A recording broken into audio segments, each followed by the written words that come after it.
जे पूर्ण विश्वाला ध्यान देतात त्यांच्यासमोर उभी आहे.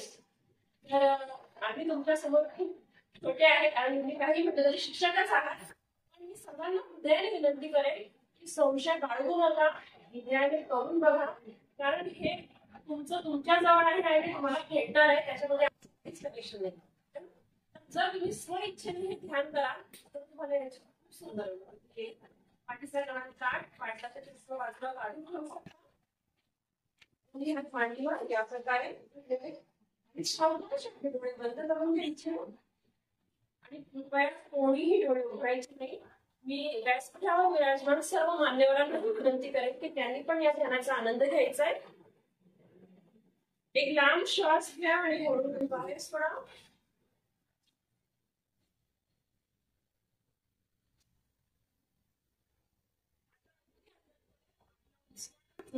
सोडून द्या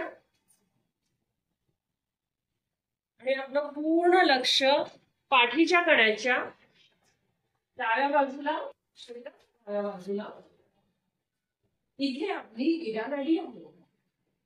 सर्वांनी हृदयाने मनातल्या मनात प्रार्थना करायची या कुंडलिनी आईला, धनी मातेला, की आई आमच्या इडानाडीवर जो आळस आहे, जडत्व आहे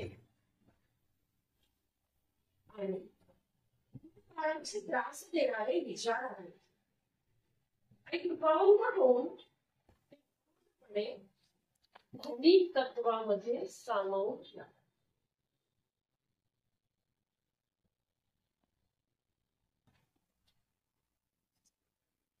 आणि आमची इडानाडी तमोगुणांच्या दोषांपासून मुक्त करा.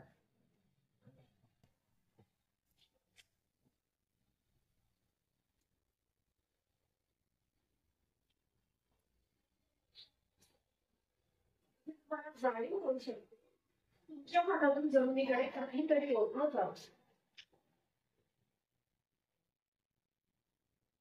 हात पुन्हा मांडीवर घेऊन घ्या. आता आपला लेफ्ट हँड म्हणजे डावा हात 90 अंशाच्या कोनासारखा आकाशाकडे, डोळे सर्वांचे बंदच आहे आणि लक्ष पाठीच्या कण्याच्या उजव्या बाजूला पूर्ण स्थिर.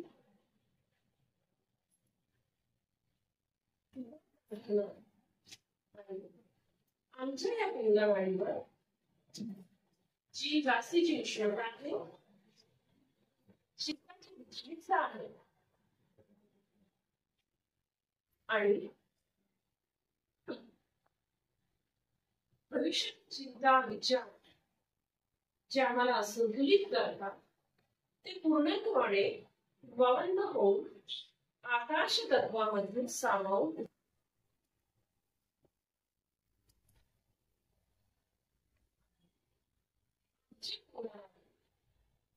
रजोगुणांच्या दोषांपासून मुक्त करा.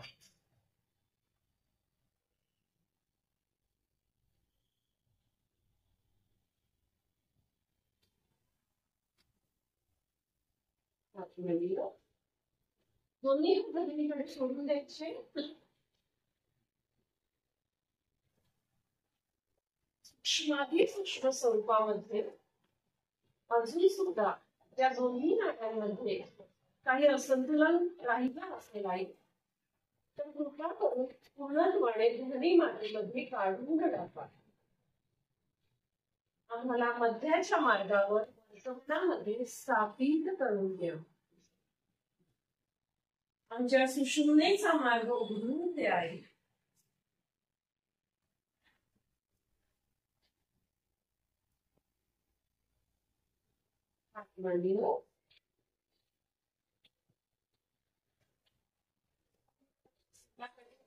प्रत्येक काळानंतर काहीतरी परिवर्तन आम्हाला जाणवू शकते.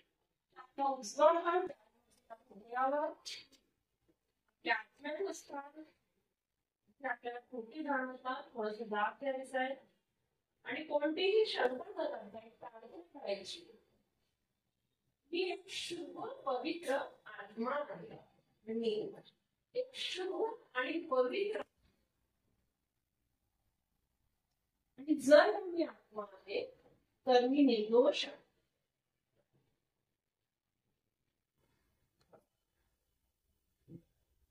असा दृष्टीने आपल्या कपाळाला आणि समोर वाकून घ्यायची आणि हाताला हाताने कपाळाला थोडंच दाब द्यायचा आहे. कोणाच्याही नावामध्ये सर्वांना क्षमा करा.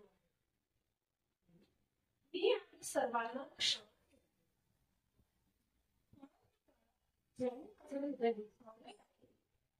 सर्वांनी क्षमा केली आणि माझ्या चुकांबद्दल मी स्वतःला सुद्धा क्षमा केली. पूर्णपणे क्षमाशील बनवून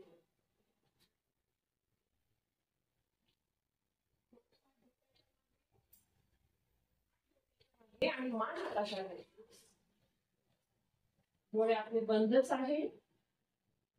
बघा, आपण परमेश्वर म्हणा, अल्लाह म्हणा, ईश्वर म्हणा, पण त्या विश्वाच्या कर्त्याकडे त्याला आपण क्षमा मागणार आहोत आज की हे परमेश्वरा, हे ईश्वरा, हे अल्लाह, हे गॉड, तुझ्या विरुद्ध कळत न कळत माझ्याकडनं काही चूक झाली असेल तर मला क्षमा करा, क्षमा करा, क्षमा करा.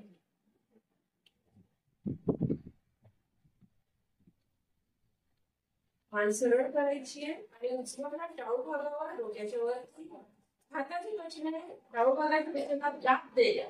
घड्याळाच्या काठीच्या हिशोबाने 3 गोल फिरवूया अगदी सावध.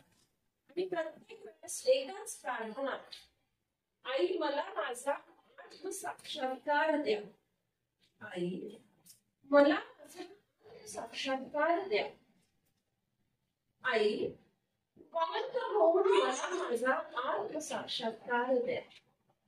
जेव्हा तुम्ही हृदयाने हे मागणं करता कुंडलिनी आई प्रसन्न होते. हात मांडीवर, पाठीचा कणा ते आमचं लक्ष बघावं तिथे आपण दाब दिला होता.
सावकाशपणे आपला उजवा हात केसांपासून 1-2 इंच वर खाली टाळू हा उचलून बघा.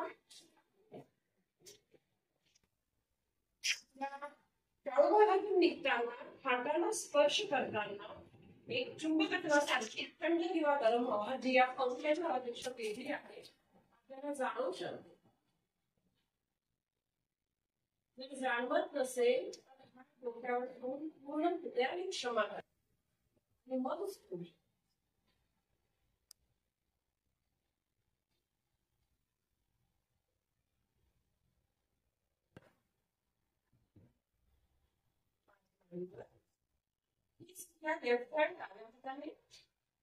केसांपासून एकदम खाली वर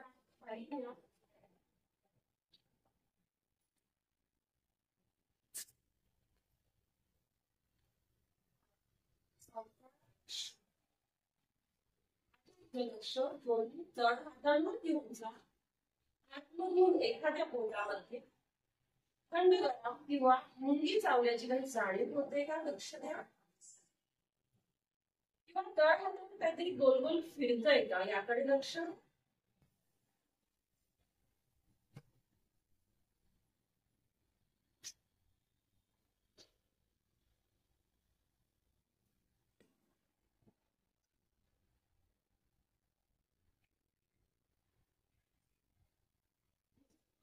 जाणवलं. त्याला रुमानिया कंट्रीमध्ये त्यांनी श्री माताजींना डॉक्टरेटची डिग्री देऊन हे कॉग्निटिव्ह मेटा सायन्स आहे या प्रकारे त्याचा उल्लेख केलेला आहे की आपल्या आतमध्ये काय घडतंय ते आपल्या हातावर जाणवतं आणि नंतर तुम्ही हे ध्यान करायला लागले त्याला नीट कळू शकता. सावकाश हळूहळू आपले डोळे उघडूया. जर तुम्हाला तुम्ही ध्यानाला बसले होते त्यानंतर आणि त्यामध्ये आणि आतामध्ये काही फरक आनंद जाणवला असेल, काही तुम्ही शांती वाटली असेल तर आतमध्ये असलेल्या त्या कुंडलिनी शक्तीला आणि श्री माताजींना धन्यवाद देऊया.